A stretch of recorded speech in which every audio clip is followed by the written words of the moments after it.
Hey everybody, it's Chris Jesty back again, and joining me today we've got the illustrious and wonderful, Pirate. and this time we're going to be doing another tournament review, but we're going to be doing a tournament review for Falcon Heat, which is currently ongoing, but we're at the halfway point. We've each played all three of our games in our first pod, and we'll be moving into our second pod shortly here. But we're going to go over what happened in the first half and how we're doing and what our lists are and how we feel about the event as of right now, halfway through it. So we finished our pods, and I guess we'll go ahead and start by talking about our lists. I went first last time, so Pirate, I will let you go first this time. Sounds good. So before I get into the list, some of the list building restrictions, so it makes a little sense here, is Ah, good that call.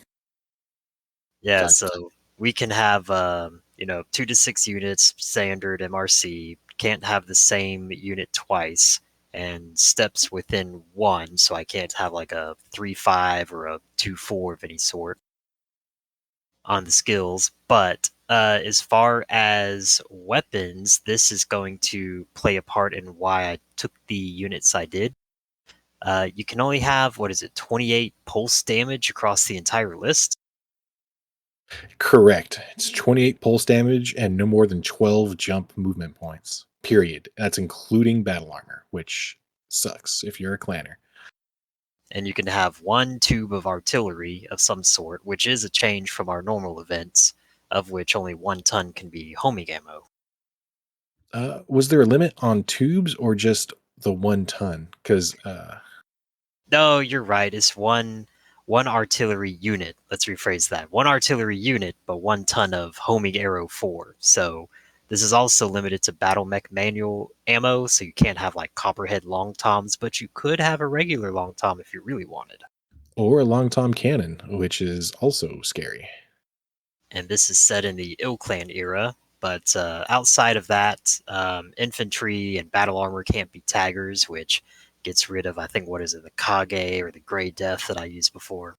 The Kobold 2C, which is like the perfect spotting battle armor because they're VTOL and stealth. Yeah, I need to look into that unit. That sounds spicy. Oh yeah, they're disgusting. But also, if you take a command console, you have to boot out the commander. And you would say, well, okay, so no command consoles, but why would I want to take a command console unit and not a commander? Another crit soak in the head, I guess. I guess so, but realistically, I think the other answer is Intersphere units have to, or Intersphere factions have to take a commander quirk mech. So one of your mechs has to have the commander quirk, or if you're a clanner, it has to be your best skilled unit. I think I went Or Intersphere, so I didn't look that hard. if you're a clanner, you can also choose to have a mech that has the command quirk, or you can opt to not take a mech with the command quirk, but then you have to have a single unit that is both the highest skill and most battle value.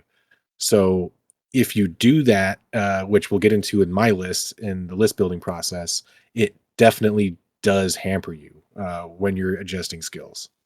So you might be going, okay, that's nice, but I thought we were talking about Pirates list. So with that out of the way, let me explain why I took the units I did.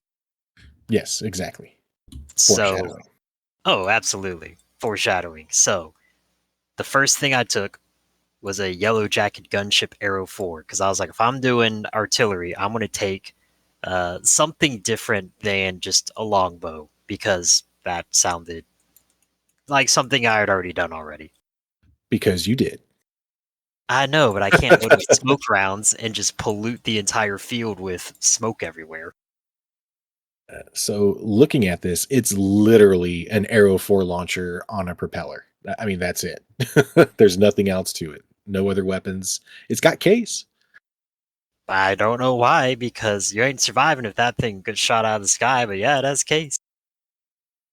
And it's also got 2 tons of ammo. So I've got 1 ton of homing and 1 ton of standard. And not to say I built my list around this thing, but I pretty much saw this and said that's the starting point. Not a bad start, honestly.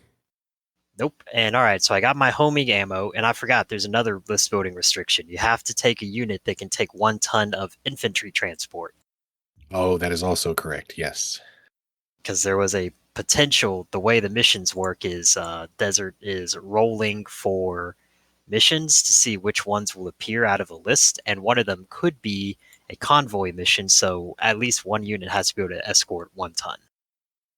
Yeah, we'll get into the upcoming missions for next week later. And just a little bit of a sneak peek. Convoy did come up, and it will be the round 5 mission. So that will be important in the coming weeks. Yep. So with that in mind, I was like, all right, crap. How do I pair an infantry transport, taking one of my precious unit slots, and also make it useful? So I thought, you know what? I need something fast. What's fast? All right, let's get a VTOL. And originally I had a Shun when I was going Lyrans with the same list, but I wanted a different unit that I'll talk about in a second. So the DI multi-purpose VTOL was in basically every list, and it's got infantry transport. It's fast. It's relatively tanky for a VTOL. I've been impressed. But also, it's got tag. So now I got my tagger for that homing ammo in the yellow jacket. Yep. I am also running one of these, funnily enough, because it's probably the cheapest, fastest thing that you could get to carry that convoy objective in any list. So, all right, I got a few checklists here. Got my max artillery, not a requirement, but I wanted to take some because I don't normally get to play artillery for very good reason.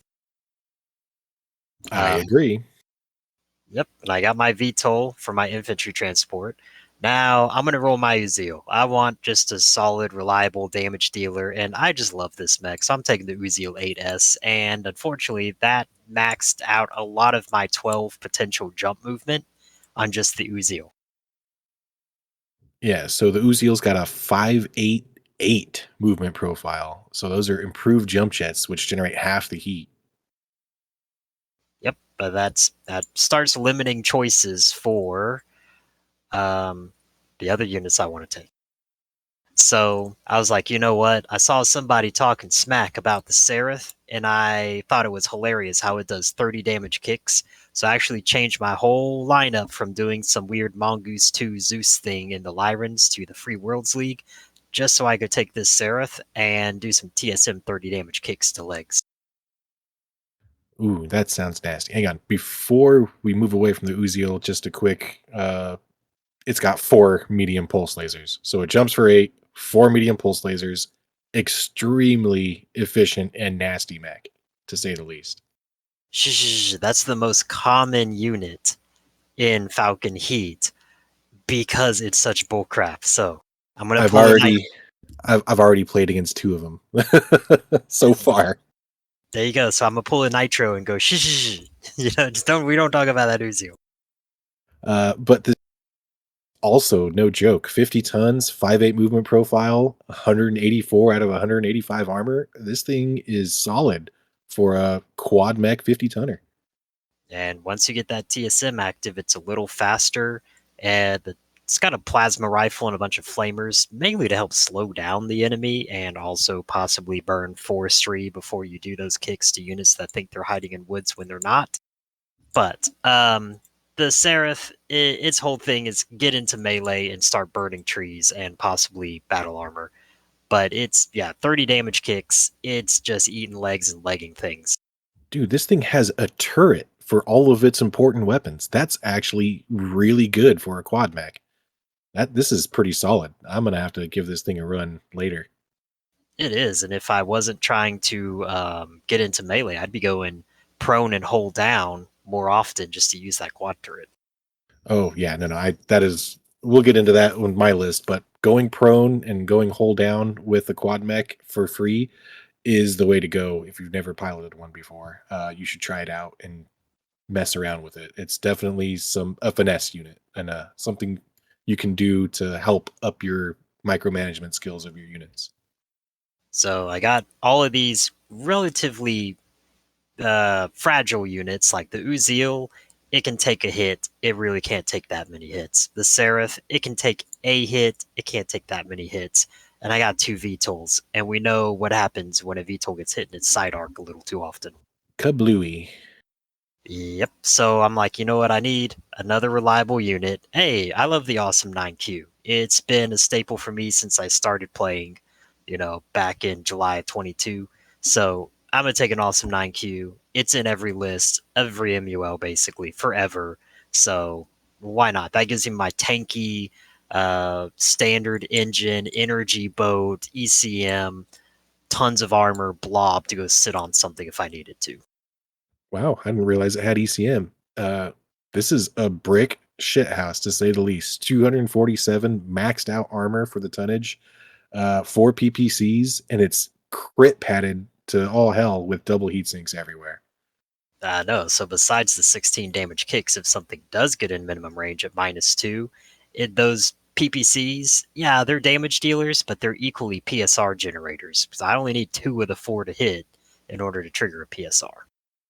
Oh yeah, and a small laser in the head just for good measure. The occasional birds or civilians might cross its path. You never know when that comes in handy. Yeah, you might need a flashlight while you're out there if it gets dark. But all right, so I got this list. Now the challenging part. Uh, Command mechs are not very cheap, and usually the commander doesn't want to take a crappy ride. So I'm looking through and I'm looking on the Free Worlds League list, and I'm going, what's a command mech to the Free Worlds League? Because I really want to take this Seraph. And like everything is Battle Master and heavier and really expensive. Yeah, commanders like to have a big, tanky, cushy ride so they can focus on commanding other than dodging bullets.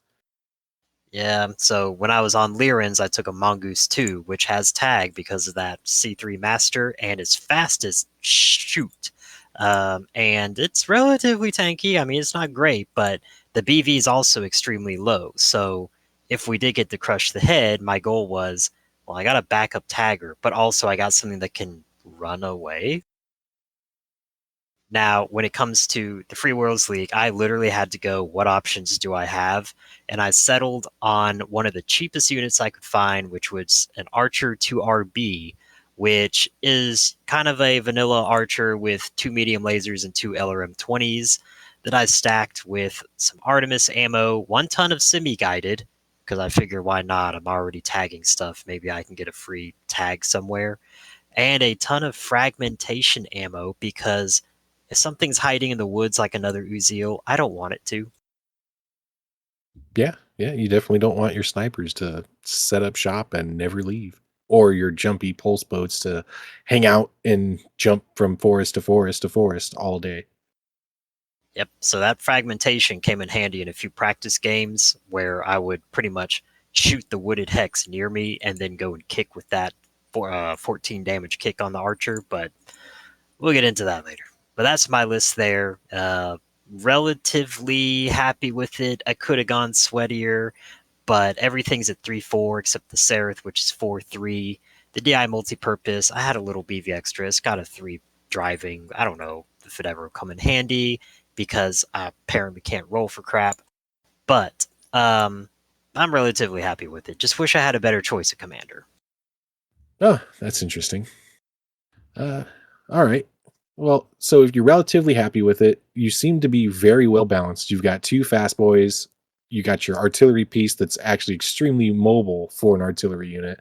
The only thing is, it's a VTOL that can get shot out of the sky, so you got to be careful with it. And you have the DI multi-purpose, which is probably the most efficient objective runner in this current format, especially because it can double up as your infantry mandatory carrier for the convoy mission. And One thing that I thought I was missing, I don't have any LBX. I don't have any anti-air in this list at all. And we're all talking VTOLs. Everyone's running a VTOL. And I got no hags, no flak autocannon, etc. is that really true, Pirate? Do you really not have anything to counter VTOLs, or are you being coy? So while testing this list, because that's what we do, we test lists endlessly and then we YOLO something at the last minute. Um, Y- Yeah, I happen to be on the receiving end of this testing with the worst possible unit to get hit by this, by the way. So I'm like, well, I got Arrow 4. Let me just start clicking around to see what I can hit with this Arrow 4 on the VTOL. And wouldn't you know it, Arrow 4 standard apparently is also a flak round when shooting at airborne units. Yep. And he shot at an Onuris, which I was using at the time in a test list. And the Onuris has reflective armor, which takes extra damage from artillery hits. Wouldn't you know it? He one shot the normally extremely tanky for a VTOL Onuris with one shot of the Arrow 4. It was a bad time, let me tell you. Yeah, and I hit it on like fours or something. And when this Arrow 4 hits, it goes in clusters of five. So I had a pretty good chance of hitting rotors or, other important stuff. Yeah, you get 4 rolls to hit rotor or crit or whatever. It's really good against VTOLs. Yep. It, So it's I its think own worst enemy, one might say. oh, yeah. And I mean, I've used that thing to shoot probably every game I've shot a VTOL out of the sky with that Arrow 4. So pretty much it's only got 10 rounds of life to it. So why not? Once I'm out of homing, or if I just don't want to shoot the regular, it's basically my anti-aircraft aircraft. Yeah, and it did the job very well. And it's gonna be doing the job very well for the rest of the tournament too, I'm sure. Now, what about your list? Because I see some favorites and some reoccurring here. Yeah, you do. I decided to take a different approach. I played Clan Snow Fox, so I have the option of either bringing a command unit, which there were a couple I was considering. One of them was the Atlas C3, which somebody actually brought, and I played against them, and we'll get into that later. Uh, which is also an Arrow 4 unit, and it would have counted as the commander too. It's really efficient, especially in this particular format. But I decided to go no artillery at all. I The first event I played was Twilight Heat, and this is when everybody was using Arrow 4 tag homing nonsense with 7.7 longbows or 2.2 urban mechs or whatever you guys were using at the time. And I performed decently well in that event because I dodged every single player that was running Arrow 4 and I ended up third. I decided I would try and be a litmus test to see if you can perform against artillery without bringing artillery. And so far, I'm 1-1 against players with artillery, but we'll get into that later. And I made my list using the clan optional rule of having your most expensive unit be the highest skilled. And as you can see, looking at my list, every single thing is 3-4 except for the battle armor, which are 4-4, because I didn't have the BV to bump them down to 3-4. Uh, and I will say, I consider this a detriment. I would love to drop my Snow Fox's piloting and gunnery a little bit more. Oh, I'm sorry. The Snow Fox is also 4-4, but that's because he's got a targeting computer, which we'll get into that. Actually, we'll go and look at the Snow Fox first and foremost. This is one of my favorite light mechs in all of BattleTech so far. It's a 20-ton quad mech. It runs for 812, which doesn't seem fast until you realize it's got mask and it can do the little quad mech sidestep shuffle thing. So it's extremely maneuverable. So I can get up to 16 hexes worth of movement out of this bad boy. It's max armor for a 20-ton mech, which isn't great, but it's not a dasher, so it doesn't fall over to a stiff breeze. It's got 3 ER medium lasers, a targeting computer, an active probe, and an ECM. So this is my one package, one unit package to deliver my battle armor, which are elemental threes. The only difference between regular elementals and elemental threes is the threes have stealth armor and a one-shot missile launcher instead of a two-shot. But other than that, they're identical. And I went with the Goss AP Goss elemental threes to give them some range. So the Snow Fox is my objective runner, or one of my objective runners, I should say, along with the elementals to drop them off. The next up is the DI multi-purpose. We talked about that when we were covering Pirates lists. It's very fast, very versatile, and it's the cheapest thing I could I could justify bringing for the convoy mission. And next up is one of my personal favorite mechs, the Hammerhead. This is a controversial mech because it's got hardened armor. A lot of people don't like it or hardened armor, even though hardened armor doesn't work properly in Mega Mech. So half of the benefit of hardened armor is kind of non-existent. It's a 6'8" movement profile. It's got a large pulse laser, an ER medium laser, and a streak 6. That's it. All mounted in the torsos. So both of your hands are free for fisticuffs, and it's got AES in the legs to help offset that hardened armor penalty. It's a really solid, really tanky mech. I will say though, as much as people complain about hardened armor, I'm going to use a page from the original Manual of Doom, which is in order to kill a hardened armor mech, shoot it until it dies. So Yeah, eventually you can burn through it, especially on the rear shots. And that hammerhead specifically, it doesn't arm flip and it doesn't have any, weapons in the arms besides, is that pulse laser torso mounted? all of the weapons are torso mounted. So if you get in its rear arc, it is utterly helpless. It can turn and punch you if you are adjacent to it. That is it. There you go. So there's your fun tip of the day on how to beat Jesty. Uh, Good luck doing that. I've learned to cover my hammerheads butts in the matches when I was initially using this mech. I fell in love with the design, and then I learned how to use it properly. There you go. Not the other way around. Next up is my command mech. Actually, this is the Hellhound slash Conjurer 2. It's a 711-7 movement profile, 20 heat sinks, 169 maxed armor for the tonnage, and it's got 2 medium pulse lasers and an ATM-9. I took 2 tons of high explosive and 1 ton of standard, which is more than enough. I don't think you'll ever need to use long range ammo on pretty much any map ever because you can't indirect with these. And it's got a targeting computer. So those pulse lasers drop down to -3. So this was between the hammerhead and this is all of my pulse damage in the list. And the Hellhound is a very efficient objective runner and also a dangerous backstabber. The damage adds up on those ATMs quick because they've got built-in Artemis. You'd be surprised how hard they can hit. I'm not looking forward to facing that Hellhound now that I'm actually pulling up the scorecard here on it. Yeah, no, it's one of my favorite clan mechs. Period, hands down. It gets work done. And last but not least is the Man of War slash Gargoyle Prime. Not a lot of damage. It's a 5'8", 80 tonner. It's quick for its tonnage. It's got 32 heat sinks, and it does not use them all because it's only got 2 SRM6s and 2 LB5Xs and a wee little ER small laser in the center torso. That's it. That's all the weapon you get out of this 80-ton mech. And it's a crit fishing master. But it's feast or famine, as usual, with any crit fishing strategy. You either get the rolls or you do not. Do you really need the rolls though? Because you're right. If you're going after aircraft, you got that LBX. If you're going after battle armor, you could load it with Inferno rounds.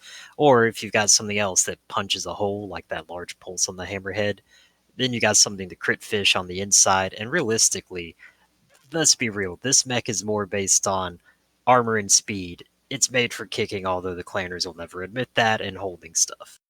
Exactly. That's precisely how I use it. It's not meant to do the damage. It's meant to act as a distraction. I literally named it Distraction Gargoyle for the pilot. I So, love how the Hellhound is cheeseball, though.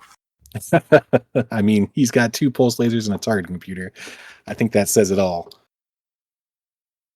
But yeah, my list is fairly fast. I knew some of the maps would be 3 wide and speed is going to be key. So nothing moves slower than 5'8", which is, pretty quick for an average speed for the list. I mean, the only thing that doesn't move that fast is the battle armor, and they're going to be mounted until they get within range. So I can cross the map with my entire list in a pretty good pace. The Man of War and the Hammerhead pair up and they move at the same speed. The Hellhound jumps around looking for openings, and the Snow Fox is poking around on the outskirts with those ER mediums. while the DI multipurpose gives me vision of the entire map as best as possible because there's some very high buildings in some of these maps. Now, one thing that I missed was that Elemental 3. For some reason, I thought they were like more like the medium battle armor. So they still have 11 health, right? Yes, they do. And stealth armor? Yes, they do. Okay. Now, are they also fast? Because I forget which elementals it is that can run like 5 or something crazy. No, no, these guys are only 1-1-3. They still jump 3 like regular elementals, and so they trade one shot of their SRM2 for the stealth armor. So it's a trade off, and That's one what that I think might be worth it when you're using them as an objective holder. No, absolutely. That sounds like something that I would want to shoot artillery at just to get rid of it. Yeah, and people have. But we'll get into that shortly. So that's my list. It's pretty balanced. I don't have any artillery, as you can see, and I got opinions on that. It is good to do a litmus test every so often because artillery, when you're not ready for it, is very bad feelsy, but only because y'all Muppets went into the invitational rack instead of the open. I was like, well, I'm going to be playing people that have, got a little more experience with the way we play, not necessarily experience, period. Because I know some of the people in the open have been playing for like 30 years, but just we tend to have a smaller game time mindset. We're not worried about shooting artillery or surviving. So I was like, I'll take some artillery because I'm okay with the people that are going in the spicier rack for this tournament. Yeah, definitely. This is an event where there were technically two different brackets, if one can call it that. Where there's the open, where anybody can join regardless of their experience level. It's supposed to be a little more casual, and the invitational, where you're expected to have at least participated in an MRC event in the past, and it's a no holds knockdown drag out brawl. Expect cheese to show up and artillery and all the things that people don't usually like playing against. Shall we jump in the missions? Yes, let's. So Desert has a list of how many missions, I think, total? 9? Yeah, I think it was 9, and what he was doing was he picks one out of the first 6 and then rolls a d6 to see what the next one is, removes that from the pool, then rolls a d6 to see what the next one is, removes that from the pool, so it can graduate upwards. Yeah. So, yeah, here we go. There's 3 missions that he was going to roll initially. So he rolled the first 3 dice, and we ended up getting Probe, Domination, and I think the last one was Capture Crush the the flag. Head. Oh, no, I'm sorry. It was Probe, Capture the Flag, and Crush the Head. There we go. Mhm. I was about to say, I don't know which game you're playing. Oh no, we'll be doing domination this week or this coming week or soon. Shoot. But yeah, so do you happen to remember which one was supposed to be played first? Because the way we're doing the groupings is you get paired up against 4, or there's 4 of you paired up into a pod, and you have your list of who you're playing for Probe, who you're playing for Crush the Head, and who you're playing for Capture the Flag, and you can play them at any time in any order, which is a nice touch because it makes scheduling a little bit more freeform. I So don't I don't know which one was supposed to go first, but I remember playing Probe first. actually, I think I played Probe first as well. Now that you mention it, which There you go. is convenient. It is now canologically mission 1, regardless of what actually mission 1 was supposed to be. Oh wait, no, actually, I take that back. No Don't wait, retcon me. no, I'm very confused. Actually, yes, I did play Probe first. Sorry, continue. No, all good. So the basic overview of Probe is you each pick one map sheet, and in the middle there's another map sheet that has extremely tall buildings you can't fly or jump over. And your mission, and oh, by the way, it's double blind.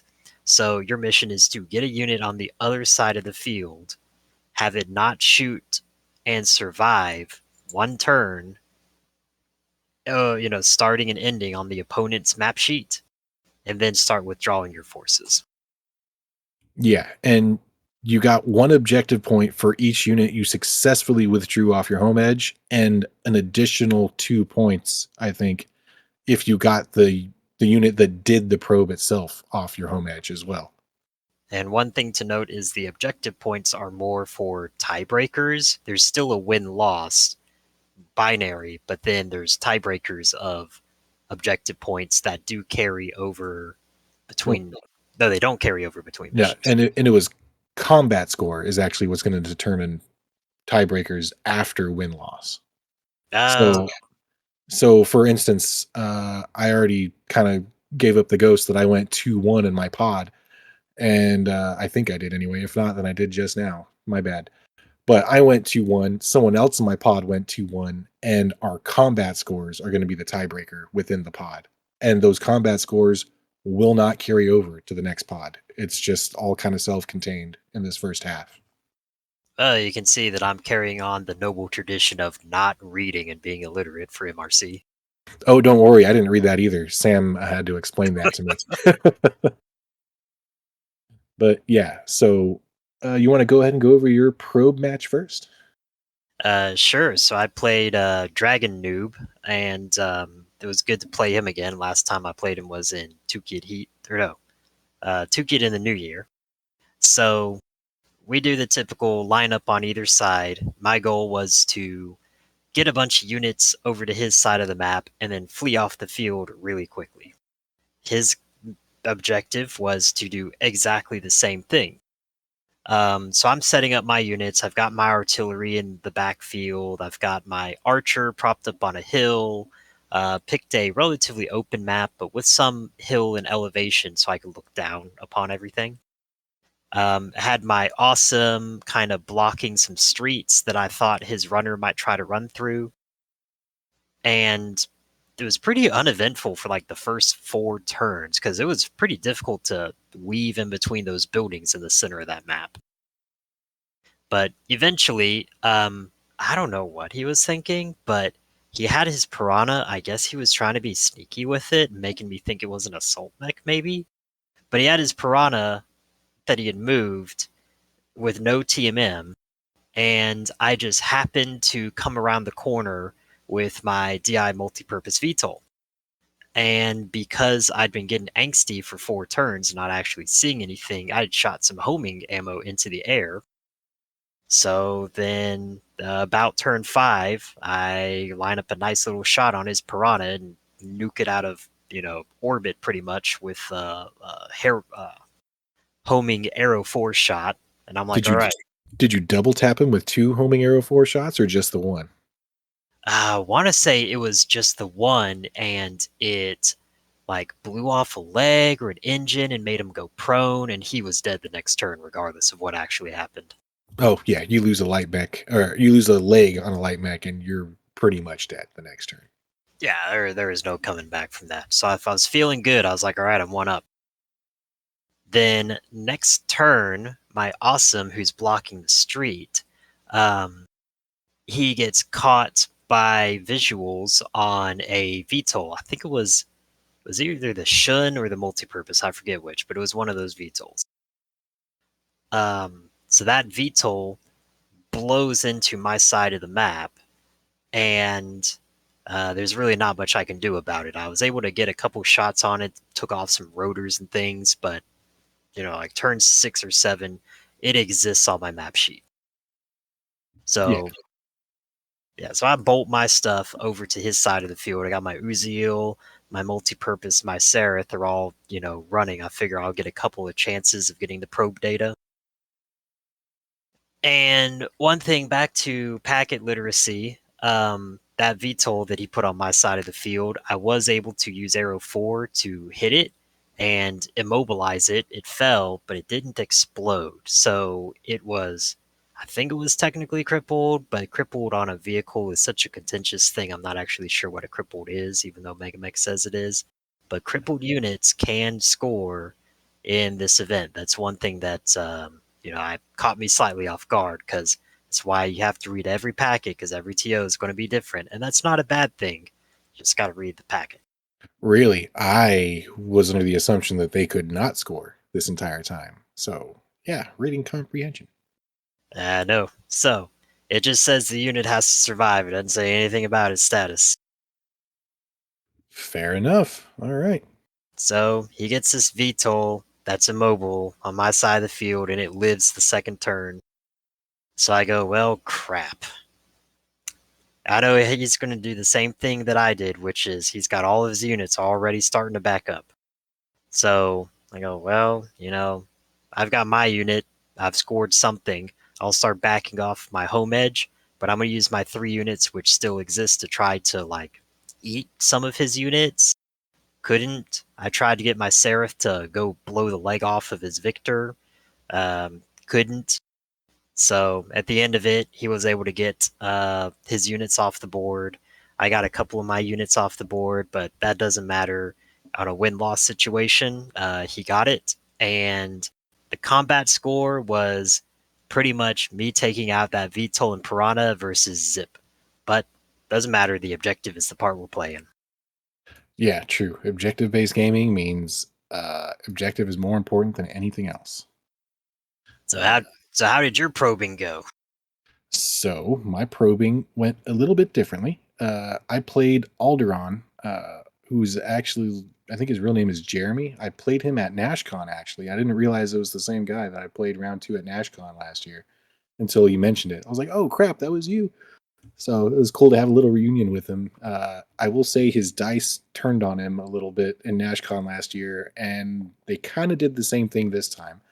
So the probe mission, the middle map is a bunch of pavement with some extremely tall buildings. You are not allowed to have a VTOL higher than elevation 10, and the buildings go up to level 13. So vision is very limited, even with the VTOL.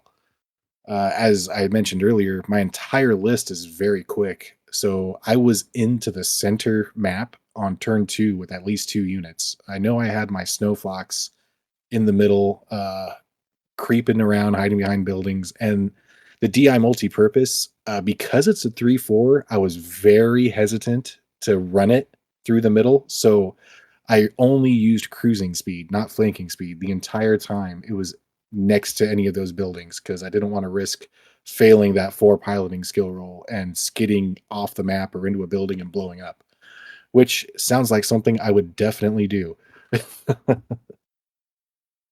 But Yeah, oh, sorry, go ahead, Pirate.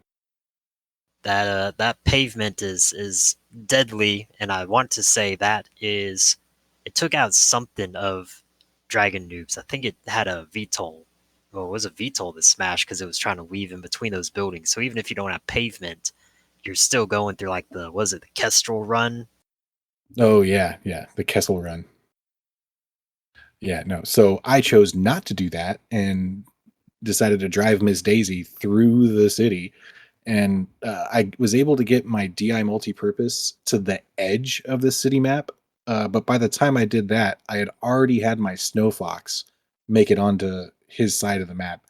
So I so before my Snow Fox got off the map, it's got a probe.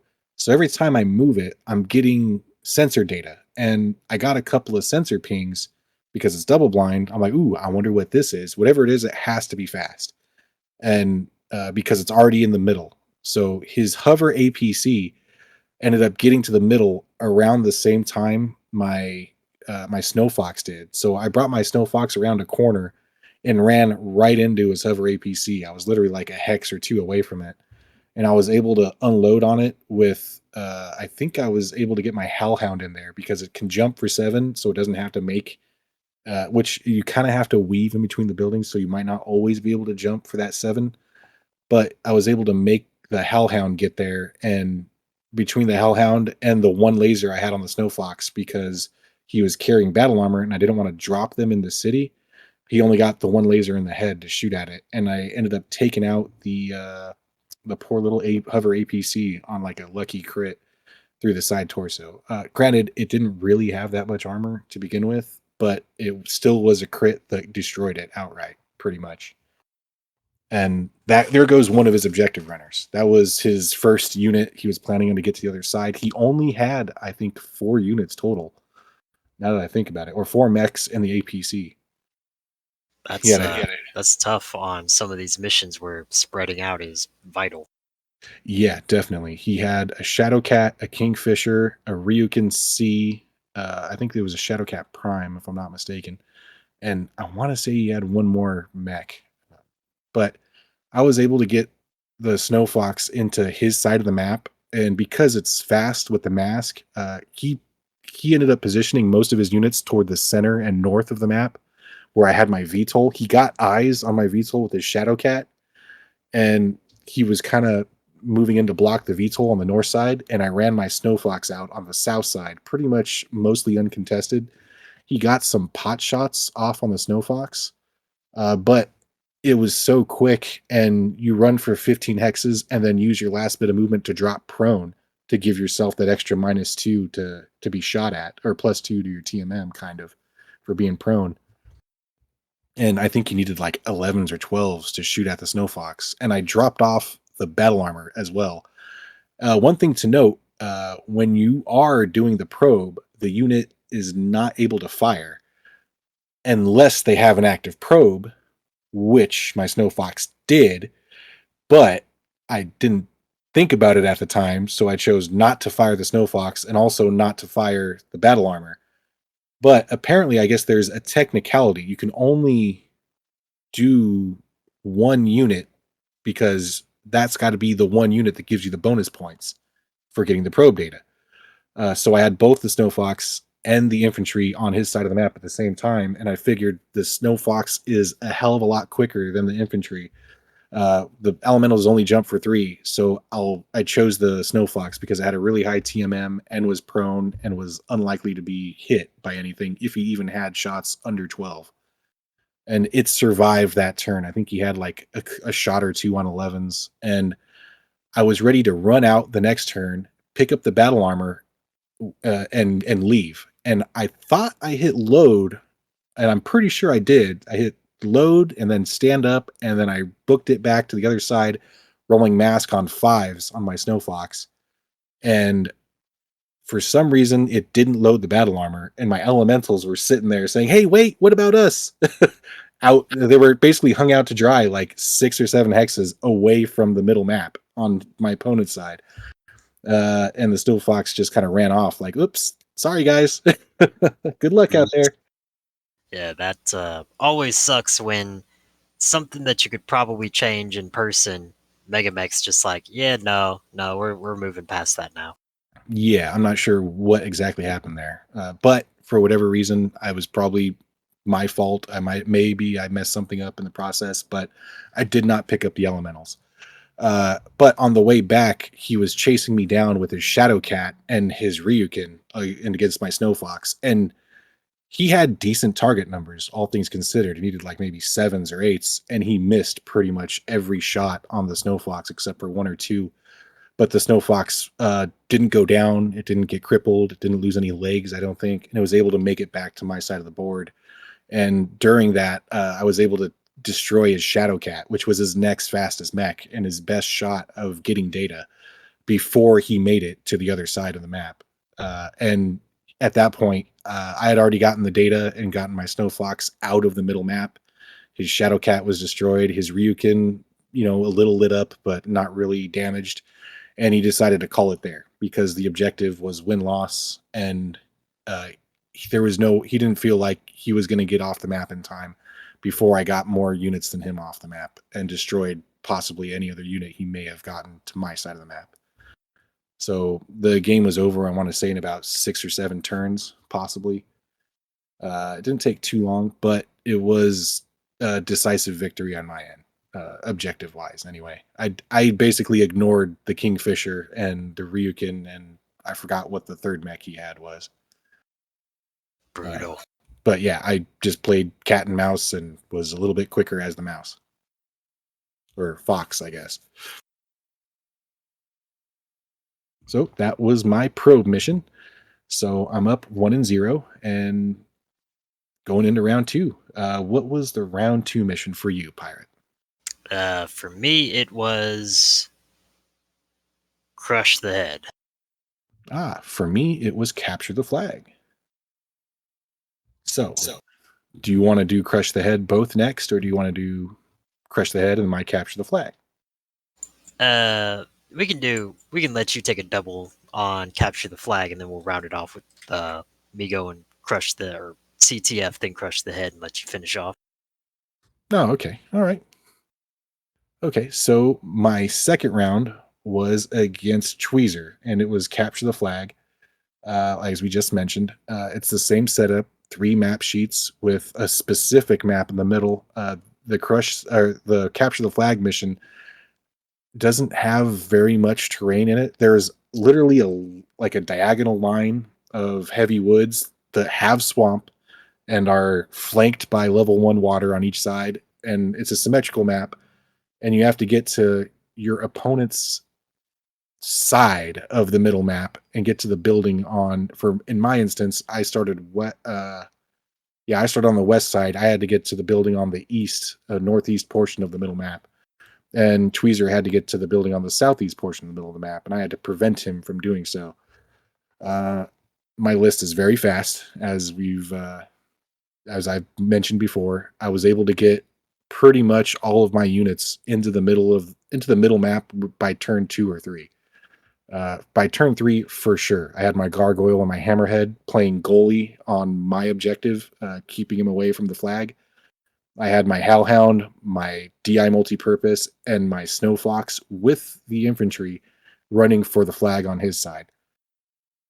He had a nasty artillery mech. I don't remember which one it was off the top of my head. I guess I could pull up the footage and check, or pull up the scorecard and check now that I think about it. What do you have on it? A long tom? No, he had an Arrow 4 and 2 Gauss rifles. So it was, you know, sitting back, playing goalie on his objective and lobbing Arrow 4 at me. He got some pretty good Arrow 4 hits in this game. He nailed my infantry, my poor little elementals, get no TMM when they get hit with AoE attacks. And he nailed my gargoyle pretty good a couple times. Like, got me in the arm, got me in the chest, one of the torsos. Jacked up my gargoyle real good, I will say. This was definitely one of the closer matches that we had, or that I've had so far, which out of the 3.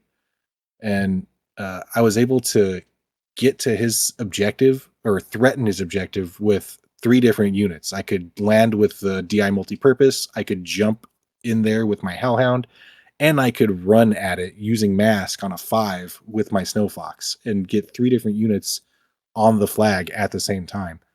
Uh, and instead, I'm pretty sure I moved the DI multi-purpose up and landed it, and I got him to move his artillery mech into melee range with the DI multi-purpose, and then I flanked him with the Snow Fox and the Hellhound and got rear shots on his artillery mech. And I ended up finding one of the Gauss rifles through a side torso and had a cascading explosion from there and killed the mech after like 2 rounds of shooting it in the rear arc, I'm pretty sure. Nasty. Yeah. Oh, he also had a Warhammer 2C with 2 Hag 30s, I do believe. So I was, yeah, my poor little DI multi-purpose didn't live too long. I was able to get the flag with the Hellhound after the fact. He also had a Uziel 8S, I'm pretty sure. Yeah, he definitely did. The Uziel 8S took out my Snow Fox while I was busy taking out his artillery mech. I got the flag on my Hellhound, and I was able to start jumping it back. At this point, I get a lucky crit on the poor Warhammer. I think I double tapped the head. I'm pretty sure I punched him in the head with the hammerhead earlier in the match because he's moving up in the middle. I'm playing goalie in the middle. He had a VTOL that was really quick. I don't remember which one it was, but the thing sprinted for like 24 hexes or something. And I was able to flack it out of the sky with the gargoyle. And he also had I want to say it was the hunchback that was running ridiculously fast for a hunchback. I think it was at like 6'9", 12 with mask or something. Mm. Yeah, and he was able to threaten the objective with his hunchback, and I kind of played keep away. I kind of bullied him with the hammerhead and the gargoyle, I was able to keep his VTOL off the objective, keep the Hunchback off the objective, while the Uziel and the Warhammer 2C were busy chasing the Hellhound. Eventually, I did crit out the Hellhound's head. I think I hit, like, I know I punched him in the face once with the hammerhead, and then I hit him in the head, I think, with the ER medium or large laser or something to finish off the otherwise pretty pristine Warhammer 2C. And he was playing catch the spider, basically, as we always say, with the Hellhound, which is a lot more dangerous than the spider, honestly, even though it's similar weapons loadout. Uh, but he was chasing it down with the Uziel, which could jump more than it. And I won initiative toward the end where it really counted. And he had to move his Uziel and his. It came down to him just having the Uziel and the Hunchback, where he was hunting down my Hellhound, trying to stop me from getting to the edge of my map. He never picked up my flag because it it wouldn't have mattered because I was going to score before he had a chance to score, and I was fast enough to chase him down as he was running off the map. So he decided to try and prevent me from scoring and put my Hellhound either into crippled condition, so we tie for it becoming crippled while carrying the flag, or destroying it so he would win by getting 2 objective points. And it didn't pay off for him. He couldn't kill the Hellhound because he didn't win initiative, and I was able to keep him out of harm's way for the most part. He did get some shots in, but nothing that went through the armor or critted it or anything. And I was able to destroy his Hunchback on the very last turn before I got the Hellhound off the map, and we called it.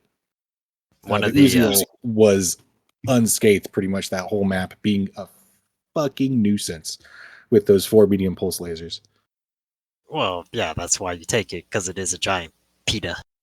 Yeah, no, the only mechs I had that were, I had the Warhammer. I'm sorry, not the Warhammer. I had the Hammerhead that was still in pretty good condition because it's a hardened armor brick shit house that he didn't really want to shoot at. And my Man of War / Gargoyle was in force withdrawal with like a small laser in the head. I had no arms. I had like 1 leg. It was bad. So it was a really close BV match, but I ended up winning the objective handily. And that objective, it's 1 for picking up the flag the first time, 1 for crippling a flag runner, 2 for destroying a flag runner, and 3 for exiting the map with your flag, right? Correct. So I ended the match with, I want to say, 4-0 objective points. And up until I got that Hellhound to the edge of the map, he had every opportunity to either tie the match or win outright if he destroyed that Hellhound. So yeah, it was a pretty close game. I got some really lucky crits that turned the tide very early in the match, uh, but it ended up going my way in the end. That sounds real similar to how my match went. So is this going to be your probe or your crush the head match? We already did probes, so this is going to be Oh, I'm capture the sorry. flag. Capture the. You mean what I know? Yeah, I mean what you know. So, my capture the flag was against Vapor, and we had real similar lists in terms of the um, Yellow Jacket with Arrow 4 and the multi-purpose VTOL in the same list. So it was kind of a duel of the VTOLs, and realistically, the Arrow 4 Yellow Jacket and the Demolisher Arrow 4 are 2 that I saw a lot of, so I wonder how many other people took that Demolisher Arrow 4, but that's not this match. So, capture the flag, same thing. I've got the kind of center northeastern flag. He's got the southern southwestern kind of central flag. And very early on, he starts bum rushing this locust towards my flag. And we both kind of knew, okay, if we can nuke from orbit the flag carrier, then that's worth more points than picking up the flag. So that's something to be aware of on objective-based games. But didn't end up happening. What did end up happening was turn 1, surprisingly. I take it back. Was that? Yeah, that was turn 2. We get in range, even though it's 2 map sheets away. And I end up using that arrow 4 trick on his DI multipurpose. Don't destroy it, but I hit a rotor and some other stuff, needing 4s to hit his TMM 5 unit. It's just gross to fire arrow 4 at VTOLs. That is disgusting. Yep, and it's only a 3-4. It's not even like a super 1-0 or something crazy. But the other part is, and this will be a recurring theme, I seem to not be able to miss 10s. So my archer fires at his locust, need 10s, roll it, 12 missiles hit, 5 damage to left torso, 5 damage to left torso, 2 damage to left torso, go internal and take out an engine and a heatsink. Oof, that is brutal. Yeah, triple tap to the left torso on a light mech when you needed 10s. Yeah, that was not fun. Here we So go. I'm actually pulling up his list in the score sheet right now. It was the Locust 5W2. correct. So he also had a Delore that was starting to move up slowly, an Avatar with Hag that was preventing me from getting my VTOLs in range, which is smart, and a Hellspawn, which I really enjoyed that Hellspawn. It was very jumpy. I like me a jumpy mech. Yep, the 10 SR. So I'm gonna have to look up. I'm gonna have to look that one up later because it did seem fun. But regardless, he starts getting the Locust in scoring position, trying to hide it. I try to get my Seraph up there, knowing that he's going towards there, so I could like run up and kick his Locust. Because the way you score it is you have to be adjacent to the flag and then not shoot, which when it comes up later, I'll forget that rule. But you have to be adjacent to the flag, not shoot for that one turn, and then you can bulldoze away the second turn. Oh, actually, I did that in my mission as well. I got my Hellhound into scoring position, forgot about the not firing thing, fired, and was like, "Crap, I messed up. I may as well go for the rear arc on this nasty Gauss rifle artillery piece." So yeah, that happened to me as well. Yep. So, but Vapor didn't forget. So he goes prone behind the building, which marks the flag, and thinks I can't see him, which I can't.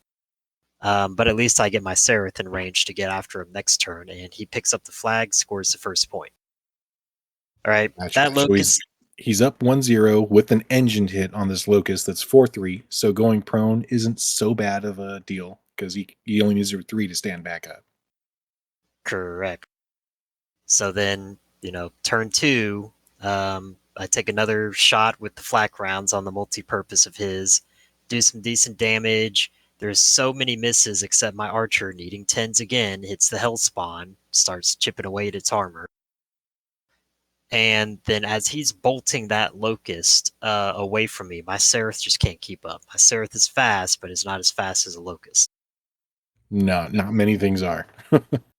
No. So by this time, I was like, well, I'm going to lose if I don't do something. So I YOLO'd up the multi-purpose, making sure to angle it so I'm pointed towards his avatar. If I'm going to get hit, at least let me get a high TMM and take it in the front armor and not a side arc. Yeah, definitely. Side arcs are not where you want to get shot as a VTOL. So I fling up some homing ammo, and he goes behind the building that's in the middle of the map on his side of the map sheet. And I got nothing that can shoot it. Absolutely nothing. Except, he's got a stupid high TMM, but I do have that multi-purpose VTOL. It can tag the hex that the Locust just entered. And it was like, I have 14 movement. I needed 13, and then the 14th to turn to point the right direction. And I just barely clipped off the building. So Oh, I do the expected shot. I'm like, all right, can I shoot the Locust? Need like 11s or something. Let me hit the ground and hope for the best. yep. So, Remember, ground doesn't dodge. You get a -4 to shoot the floor. yep. So I needed 4s to hit the terrain. I do it. Then I roll 4+ to hit the. And actually, I had an exactly a 4 to hit the artillery because when you fire homing, you still have to roll a 4+ to confirm it. Oh, I didn't know that. Huh. Yeah. So there's a chance even if you get tagged, the artillery would still miss you. Very rare, but still a chance. Anyway, he's already got one engine hit. Crippled mechs cannot carry the flag. I tag the floor and do a through armor crit to the CT and take out an engine. Oh, that immediate force withdrawal, immediate point for you, and he immediately drops the flag. Yep. So luckily, force withdrawal isn't in effect, so we can still, beat each other's brains out for this match. But yeah, he has to drop that flag, and that's +1 point for me. So now the game's tied up. Correct. And in the meantime, I've got my awesome trying to plot up the field. It is just getting eaten alive, and it's falling. It's failing piloting rolls. It's just an embarrassment. Like, he needs fours. At least he's not blacking out, but he's not rolling even fours. He's like rolling threes. Oof. So, but that's all kind of sideshow. So his Delore walks up. I'm thinking he's going to use the Delore to take the flag. So I start firing more homing rounds, trying to get arrow 4 on it. I try to get behind his avatar, thinking, okay, you can only turn one way, but I forget that he can arm flip. And I'm pretty sure he arm flipped, or maybe he just shot me with one arm. But I had my, DI multi-purpose tag the avatar with some homing ammo, blew off one of its blew off one of its guns. I think it took off part of his side torso, but he ends up shooting the VTOL, so the VTOL's now dead. Brutal. Not much happens other than the awesome standing up and failing again. I get a lucky shot on the Hellspawn, and then when the Hellspawn jumps into some woods closer to my side of the map, I guess to try to go after my archer to get some combat points. I was able to do exactly what I was talking about earlier: shoot the woods, take out the woods. No, I miscounted because I accidentally didn't shoot enough woods. But either Oh, way, my Seraph does a leg hit, takes out the leg of the Hellspawn, and now that jumpy mech is standing still. that is brutal for a 698 movement profile mech. On a 45-tonner, you'd never want to lose a limb, or, well, a leg for sure.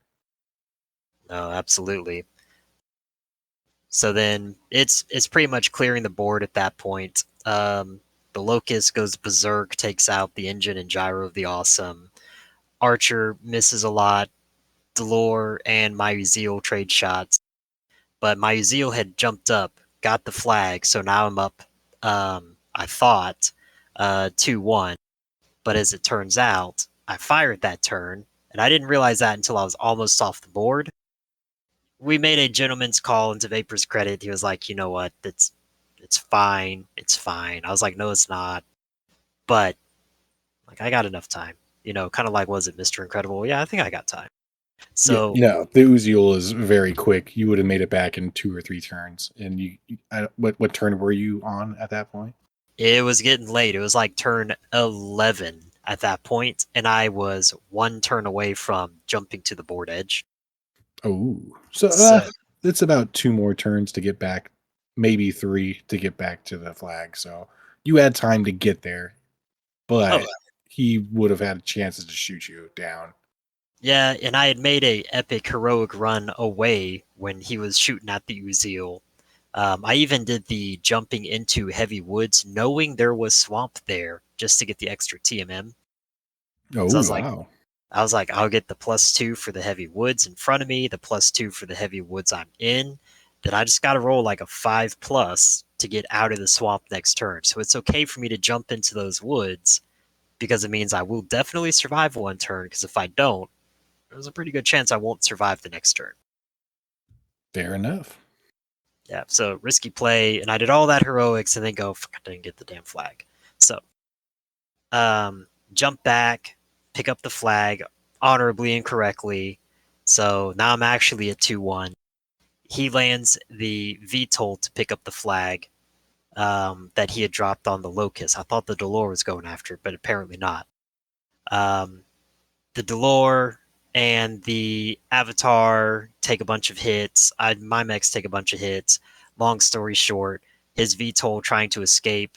My Yellow Jacket YOLOs it, tries not to get hit too badly by the hag, although he did take some hits, and does the same trick and blows the VTOL out of the sky.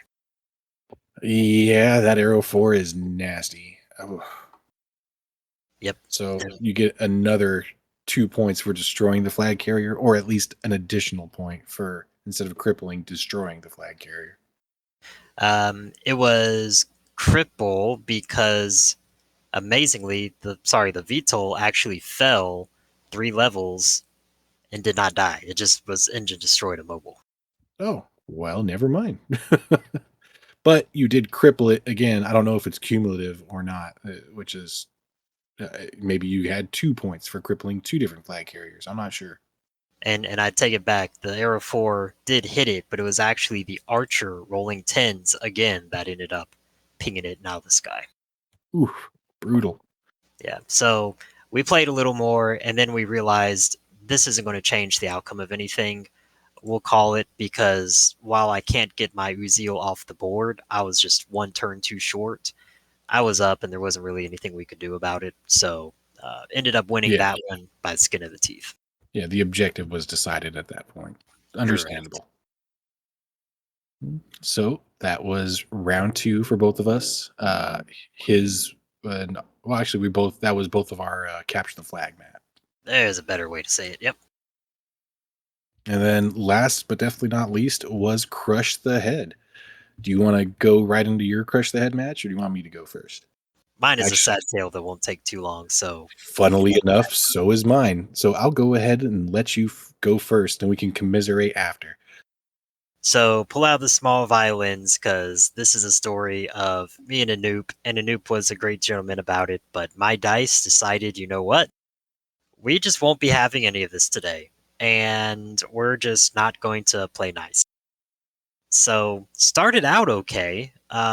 Ended up with the Crush the Head map is a huge city map with lots of pavement to skid on. It's So all pavement except for I think a little bit of a lake in the middle of the map with some forest in the middle. I think. yep, and that forest I think had same thing, Sam. I see you putting swamps everywhere there. There's heavy woods. Yeah, you can get that +2 TMM, but you're gonna pay. Yep. So Anoop and I, we kind of circled the wagons for like literally like 3 or 4 turns, not really seeing each other. And then all of a sudden, his vulture, I think it's the Mark IV with a bunch of ATMs and Fair Lamb and other giant BS. My Uziel bumps into it. I think it was a Uziel, could have been something else. But my Uziel or something else bumped into it and decided, you know what? There's something. I'm going to shoot something. At the same time, he had a VTOL of some sort, and it poked his head around the wrong corner. And my yellow jacket decided that was a good day for it to die and popped it out of the sky 1 turn. Oof, brutal. So then we start trying to find each other's commander. I'm moving my commander slowly from the northeast to the northwest. His battle master moved from the southwest to the southeast. Eventually found it by mistake because I was just jumping the Uziel around, literally anywhere, trying to find it. I had my VTOL going down the west hand side of the map, seeing if it could find it. But the Uziel found it on the southern side of the map unexpectedly. So it was like, hey, there's a battle master like right there, 1 hex away from me. Whoops. Exactly. So I'm trying to maneuver units to get in position. My Seraph is also going down, trying to chomp the leg off that vulture, but just can't seem to get the movement to get there. Luckily, quad mech, it was like passing the PSRs in like zeros and twos because -2 for PSR checks. Oh yeah, quad mechs are nice when you're on pavement. Let me tell you. Yep. So somewhere in the middle, he had another mech besides the vulture that was heavier mech, and that and his Seraph and my Seraph and Uziel just try to pound each other into sand. I'm like, you know what? Let me wear down his units a bit before I go try to find that battle master again. Surprisingly, I don't think any of us did a full 30 damage kick, even though we both had the same Seraph. I think we just kind of Oh, circled each other a bunch of times and could just never quite get in the right arc to do a kick. Oh, that's surprising. I mean, That Sarah, that's a solid mech. I mean, but still. Yeah, it's a solid mech on a city map. I think we both he got a kick in, but it wasn't TSM active, and I think I might have gotten a kick, but it whiffed or something. It was some embarrassing thing like that. That Oh, was gotcha. that was it. So my awesome was down there trying to trade blows. It didn't last too long with that ATM monster. It took quite a few hits, but never really did anything.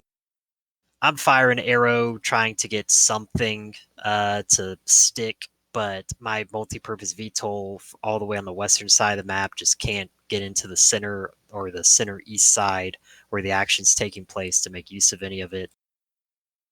Uh, Gotcha.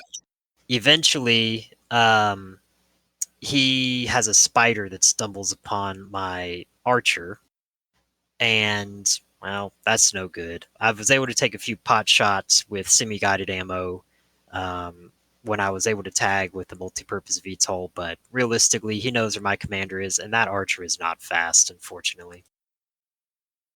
Yeah, I mean, it's the Succession Wars mech with double heat sinks for all intents and purposes. Correct. So at the end of it, I'm trying to sneak my VTOLs in position, and my multi-purpose VTOL needed a 3.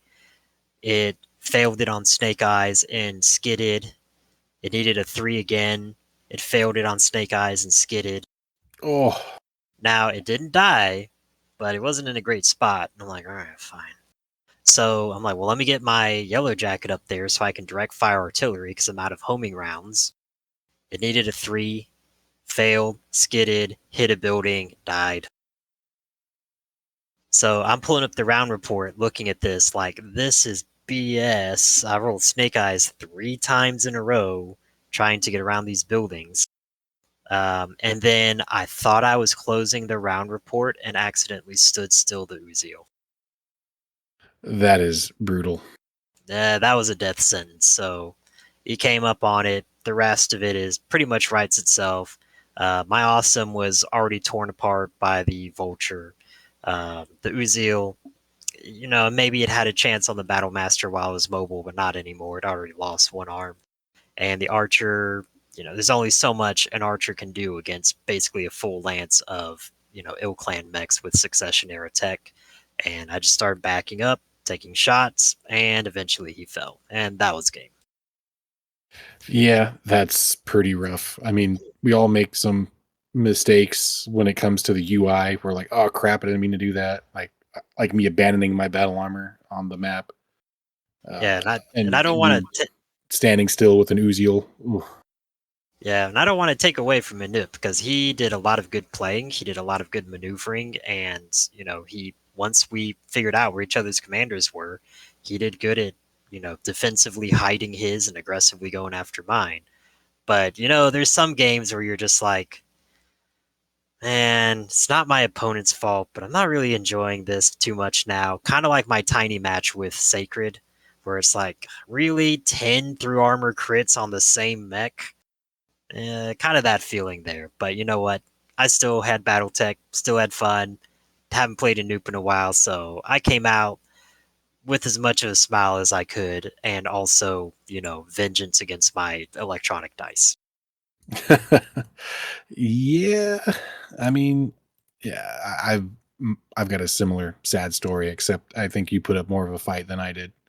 Let me get out the very tiny instruments here because I'm sure it's going to be a serenade. Yeah, so I've got the map pulled up, so now people can kind of get a visual of what we were working with here. So going into this match, I was playing Andrew Chian on the. I think that's how you say his name. I'm not. If I don't, I apologize if I mispronounce it. Uh, but he had a Supernova 5, an Atlas C3 that I mentioned earlier that was his commander. He had the belligerent Uziel 8S Piranha 5, which I think is the one with all the machine guns, a DI multi-purpose, what do you know? And a mechanized wheeled platoon. Uh, yeah. So he's got artillery on a city map. He's got two fat sniper mechs, and as you can see, it's either you have clear line of sight up in the top and bottom and the sides pretty much, except for a little bit of hills here. Or you're going to be in knife fighting range. And I've got speed, but he's got artillery. So if he lands those artillery shots on anything that moves decently, their speed doesn't matter. I had two real ways I considered to approach this fight. Either I play cagey and we do cat and mouse games where he starts shelling me, and I'm hiding behind buildings trying to take pot shots at either his Uziel or Piranha or DI multipurpose. Uh, and that's my strategy going into this, or I bum rush him. And I say, screw it, we'll go YOLO. I'll try and bum rush him and see if I can kill his Atlas, and hope that I can kill his Atlas before he kills my Hellhound. And suffice to say, that did not happen. But I did have an opportunity to take an early lead in the match, and I decided not to take it because I wanted the match to be a little bit more sporting. One of the objective is to kill the enemy commander, but if your commander destroys a unit, you get an objective point. And I had the opportunity to kill his mechanized wheeled infantry with my Hellhound to get the cheeky objective point, and then just pull back with everything and run away and make him come chase me and shell me with his two very slow sniper mechs, which was the right play to do if I wanted to go full try hard. But I decided that was no fun, and I just unloaded on it with my Mana War because it's got cluster munitions. So I wiped his little infantry off the board on the second or third turn of the match, pretty much. And after I did that, I found that he was hiding his Atlas and his up in the top portion of the map on the very north. So turn one, I got a huge sensor ping, and I found that he had all 5 of his units or 6 of his units clustered together. He was keeping them all in one big pack. He had the Uziel and the Piranha scouting out a little bit ahead with the Supernova backing him up, and he was hiding the Atlas behind the building, basically in his starting zone the whole time. So I decided to run through the middle and come around this T-shaped building on the east side and flush him out, because his Supernova was on the west side of this T-shaped building. So that way I can try and get some shots on him and make him pull back and get the Atlas by itself. And I got like one round of shots on it with I want to say probably either my Hellhound or the Mana War. And it didn't really do anything. Like, I hit, but it's a freaking Atlas. I was under his artillery, so he couldn't really hit me. He got some nasty pulse shots on so I moved my Snow Fox around trying to be cagey with it, going prone, hiding, and he found it with his Uziel while it was prone, and it only had like a +2 TMM, so he just annihilated it with his Uziel very quickly. I had my elementals that tanked for like 2 or 3 turns. The Supernova was shooting at him because it was really the only shot, and the elementals survived for quite a while actually. But by the time I got into position to get the flanking maneuver off on the Atlas, he must have picked me up on the sensors, and he started running it this way, and he put his back up against the building. So I can't really burrow through all of his armor with my list from the front arc, and there was zero way for me to punish him for doing that. He was completely safe putting his back up to these buildings.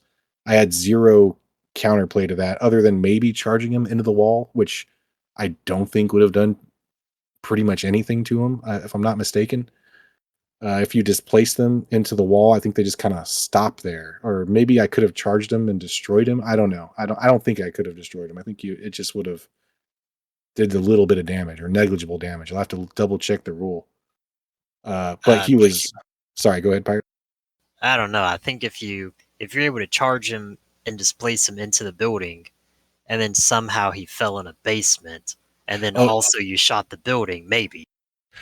one thing to note, these hexes are not level 13 buildings. They're level 9 hills with a level 4 building. Oh, Yeah. yeah. So it's just cliff, which means if it were a building, yeah, I would have charged him into that building and hoped for a basement. and he would have had a hard time because moving in and out of a hardened building, especially one with the construction factor of 150, is no small feat. But since it's not building and it's basically hill or cliff, I couldn't push him into it, if I'm not mistaken. No, but if he had nowhere to be displaced into, it would have been an auto destroy. And that's one of the only times I think that that little piece of trivia has ever come into play where you may have had a chance to auto kill him because he can't be displaced. Yeah, I didn't have the movement to surround all three hexes Nah, and push him. I only had the movement to get one or two. He would have had one hex to be displaced into, so it wouldn't have been an auto kill if I did that. But it doesn't really matter because the turn after I got those little pot shots off on him, I closed more. It was actually this turn on this round of firing where he pops his supernova out around the corner and rolls a 12, hits the head on the hellhound, and rolls a 12 again for head blown off, and immediately kills my pretty much pristine hellhound. Yeah, so he's immediately up by like 3 objective points, and I have 0 right now. So I go code feral, and I just bum rush his atlas that he backs up further over here onto the west side of the T, and I get into melee with the mana war, and I unload everything I can into the atlas, and I don't find any crits or any meaningful crits if I do. And he gets into the rear arc of my gargoyle, and he gets a through armor crit on the ammo bin on like his second machine gun with the piranha. And then that ammo bin touches off another ammo bin, and the gargoyle's dead. Uh, and I think he gets a through armor crit on my hammerhead, which means he needed to roll a 12, if I'm not mistaken, or maybe an 11 or 12. And then he hits the ammo in the torso of the hammerhead and puts him into force withdrawal all in the same turn. So I immediately go from getting one mech headshot, just completely dead, to getting 2 more mechs, ammo exploded, and either dead or in force withdrawal within a matter of 2 turns. And I call it there because all I have left is a DI multi-purpose and like I think that's it, and like half of a hammerhead. And his atlas still had like 15 armor on his front arc, like center and side torso in the front arc, and I did 0 damage to his rear arc because he was hiding up against the wall. So yeah, it was a very quick and decisive match for him. I could have played it cheeky and chose not to because I'm trying to have fun and not be super try hard. But I guess I should have gone for the easy kill with the hellhound and then pulled back. That would be the correct play if you're playing to win. well, that is quite an unfortunate turn of events, quite literally. Yeah, and I mean the gargoyle is a crit seeking machine, and it just did not hit any crits on that atlas, where he hit all the crits on it and the hammerhead and the hellhound.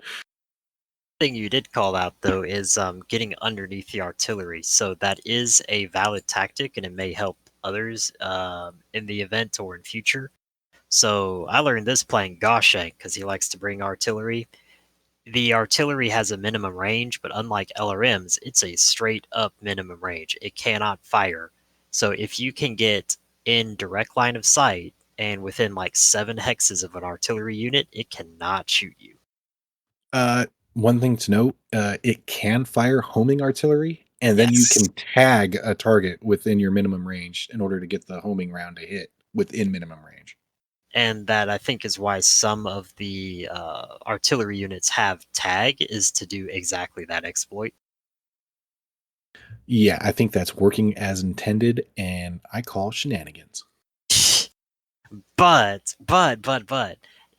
for somewhere where we're limited to 1 bin of ammo for homing, that is still going to be a valid tactic. So if I do run into any of those demolishers with arrow 4, they only have 2.5 turns of homing to try to double tap me or quad tap.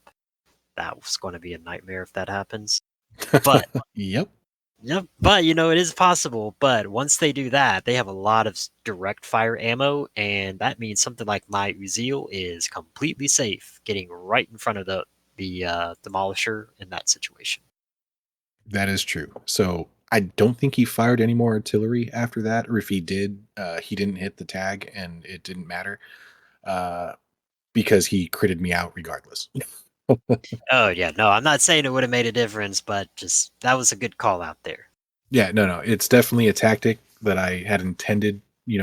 I was trying to get under the artillery and make it so that if he does try and shoot me, there's a chance he'll hit himself on one of his other units.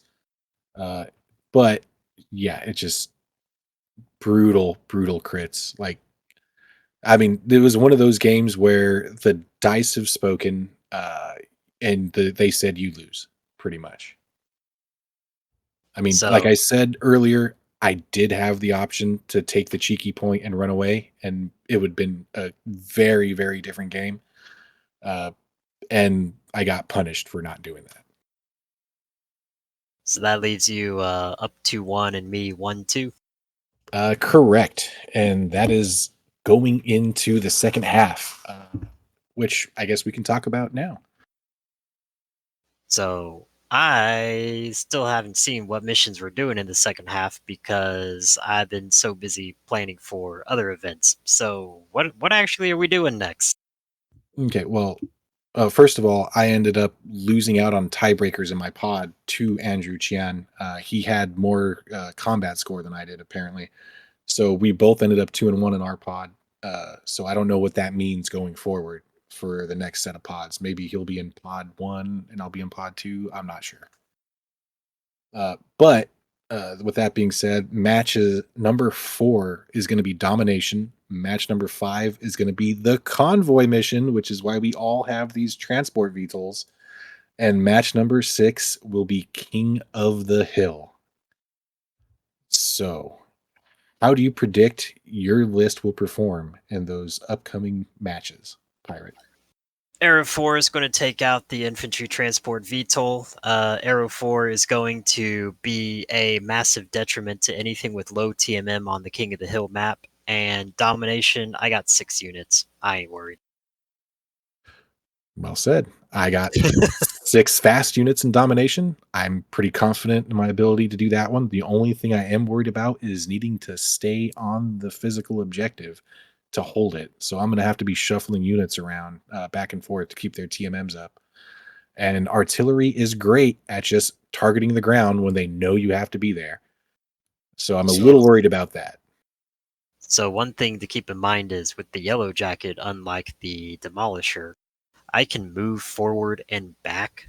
So normally I have to do 17 hexes away and do some weird math, but realistically I can stay kind of further back, fire so that you're over 17 hexes, zip forward, fire so you're under 17 hexes, and double tap the exact same hex. I don't have to like do the weird scattering. Yeah, that definitely, and that's exactly what happened to me. I want to say against Tweezer, he double tapped my poor Man of War with 40 points of damage in one turn. Mhm. But yeah, so domination, I'm confident, but worried about artillery. Convoy, I'm worried about Arrow 4 for sure because I have a VTOL transport unit. And King of the Hill, I th- I think I have to take an early lead and fight them off the hill and not let them get on the hill because I'm likely going to be faster than my opponent, but I'm definitely not going to have the firepower of some of the other lists as we've seen. Yeah, I'm going to echo that because I got two VTOLs, which you don't really want those scoring on King of the Hill. Domination, I'll stick the multi-purpose or the yellow jacket on an objective that I don't think the enemy's going to go after. Didn't work for me too well last time. I played Tweezer, but maybe I can keep the yellow jacket alive on something that I think is safe.